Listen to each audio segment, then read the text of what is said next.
Cada vegada hi ha més consciència que és important donar una segona oportunitat a objectes que tenim a casa. Un exemple és la Fira de Segona Mà i el col·leccionisme que s'ha fet a Montmeló. En la darrera edició s'ha comptat amb un gran nombre de parades. Sota l'eslògan «Ven el que ja no facis servir i dóna-li una segona vida», l'Ajuntament de Montmeló ha organitzat aquesta fira de segona mà i col·leccionisme al centre del poble. I precisament aquest ha estat l'objectiu dels venedors que han muntat la seva paradeta a la plaça de la Vila, una manera de fomentar l'economia circular.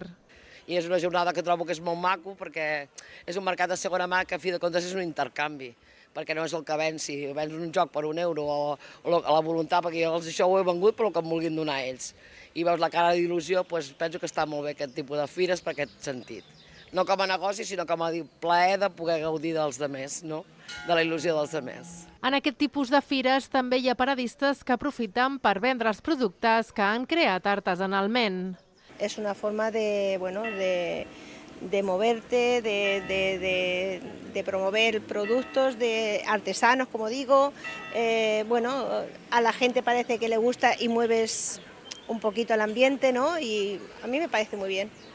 Els montmelonins que s'han acostat a aquesta fira de segona mà han pogut adquirir tota mena de productes de segona mà a preus molt econòmics i també peces de col·leccionisme. Aquesta edició del mercat ha estat una de les que ha comptat amb un major nombre de paradistes.